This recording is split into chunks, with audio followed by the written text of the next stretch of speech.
Hello बच्चों, कैसे हैं आप। उम्मीद करती हूँ आप बढ़िया और एकदम मज़े में होंगे, खुश होंगे और एंजॉय कर रहे होंगे लाइफ को। बिल्कुल बच्चों, स्वस्थ रहिए, मस्त रहिए और एंजॉय कीजिए लाइफ को। खुश रहने से ही सारे कार्य पूर्ण होते हैं। तो चलिए रहते हैं खुश और पढ़ते हैं अपना अध्याय जिसका नाम है स्वच्छता। तो बच्चों, गंदगी बीमारियों की जड़ है।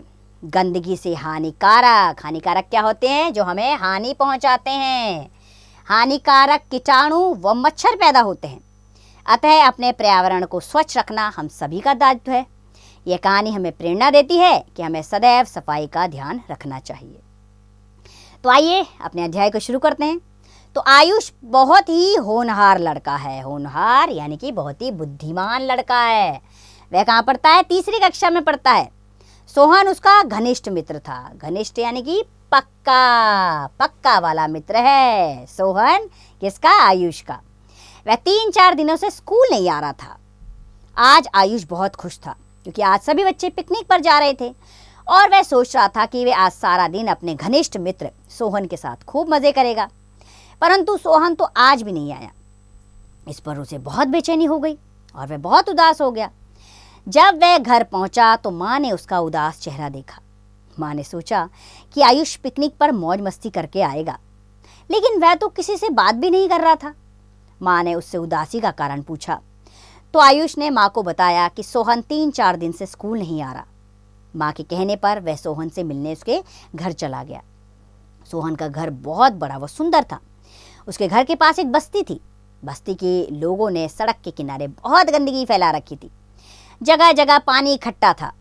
पानी के ऊपर ढेरों मच्छर एकत्रित थे। एकत्रित का अर्थ होता है बच्चों इकट्ठा, यानी कि ढेरों मच्छर वहां पर थे।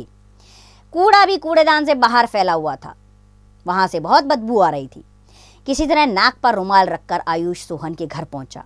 सोहन बहुत बीमार लग रहा था। उसे तेज बुखार था। तो उसकी माँ ने बताया कि उसे डेंगू है। डेंगू की बीमारी होती है जो मच्छर के काटने से होती है। तो माँ ने बताया कि सोहन को तो डेंगू है।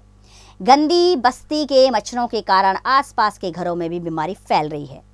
आयुष ने अगले दिन अपनी अध्यापिका को सारा हाल सुनाया।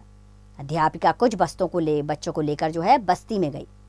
उन्होंने वहाँ मच्छर मारने की दवाई छिड़की। जहाँ पानी एकत्रित था, यानी कि जहाँ पानी इकट्ठा हो रखा था, वहाँ दवाई छिड़की। वहाँ बच्चों ने गड्ढों को मिट्टी से भर दिया। कूड़ेदान का कूड़ा भी बच्चों एक जगह इकट्ठा करके उठवाया। धीरे धीरे सारी बस्ती साफ सुथरी लगने लगी।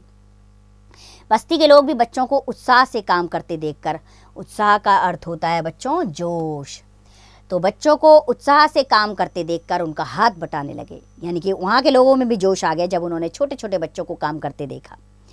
कुछ बच्चों ने बस्ती वालों के घरों के बाहर पेड़ पौधे लगाए।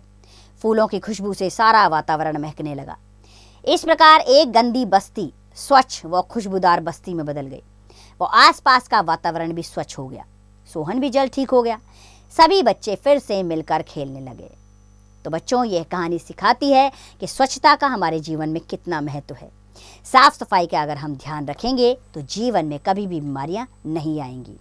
लेकिन अक्सर हम ये लोग भूल जाते हैं ये कार्य। हम इधर उधर कूड़ा डाल देते हैं, ये नहीं सोचते वहाँ पर फैले जो मच्छर हैं वो किसी को भी काट सकते हैं। इसलिए अपने आसपास की सफाई का भी हमें विशेष तौर पर ध्यान रखना चाहिए। आइए अब आते हैं अभ्यास प्रश्नों पर। क्या सीखा हमने पाठ के अनुसार? पहला प्रश्न, आयुष क्यों खुश था? आयुष आज पिकनिक पर जा रहा था अपने दोस्त सोहन के साथ, तो वो खुश था। बाकी के भी प्रश्न आप इसी प्रकार पाठ के अनुसार उनके उत्तर दीजिएगा पढ़कर। दूसरा है रिक्सान भरने हैं। ऊपर आपको शब्द दिए गए हैं, उन शब्दों को छांटकर। पहला वाक्य, सोहन के घर के पास एक डैश थी, एक बस्ती थी। तो इस पे नंबर 1 लिख देंगे और यहाँ पर शब्द लिख देंगे बस्ती। चलिए ये भी हो गया। और बाकी इसी प्रकार के शब्द वहाँ से ढूंढकर आप रिक्सान में भरिएगा। हम सही गलत पर आते हैं। सही गलत का निशान लगाना है। पहला वाक्य है इसमें, आयुष कक्षा 3 में पढ़ता था। बिल्कुल सही, आयुष कक्षा 3 में पढ़ता था। सही का निशान लगा दिया। बाकी के भी प्रश्नों पर सही गलत का निशान लगाइएगा आप इसी प्रकार। लेखन कार्य आ गया है। अब लेखन यानी कि शब्द दिए गए हैं, उनको 4-4 बार लिखना है। इससे लेखन भी सुधरेगा और ये शब्द भी आपको बड़े अच्छे से याद हो जाएंगे। चलिए अगले प्रश्न पर बढ़ते हैं हम।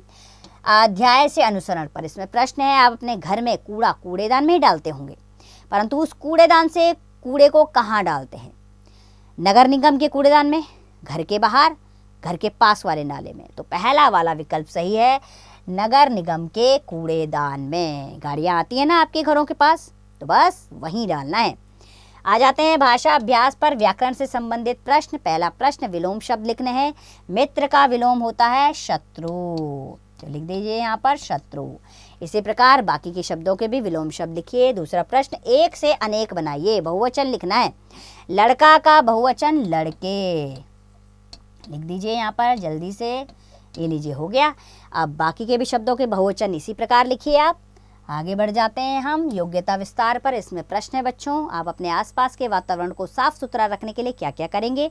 नीचे दिए गए स्थान पर लिखिए। अब यहाँ लिखिए आप क्या क्या करेंगे। आप करेंगे कि आसपास कूड़ा इकट्ठा नहीं होने देंगे, पानी वाली जगहों को भरने का प्रयास करेंगे। इस प्रकार के आप यहाँ पर बातें लिखिए। अगला प्रश्न है, क्या करना है इसमें? निम्नांकित चित्र को ध्यानपूर्वक देखिए। उसमें दी गई वस्तुओं में से जो वस्तुएं चित्र में दिखाई दे रही हैं उन पर सही तथा जो वस्तुएं चित्र में नहीं हैं उन पर गलत का निशान लगाइए। ठीक है, अब ये वस्तुएं आपने देखनी है, इनमें से चित्र में आपको जो जो दिख रही हैं उन पर सही का निशान लगाओ और जो नहीं दिख रही है उस पर गलत का निशान आप लगा दीजिए। तो बच्चों, साफ सफाई का हमारे जीवन में बहुत महत्व है और इससे अनेकों लाभ है। हमें अपने वातावरण को साफ सुथरा रखना चाहिए ताकि हम बीमारियों से दूर रह सकें और एक स्वस्थ जीवन जी सकें।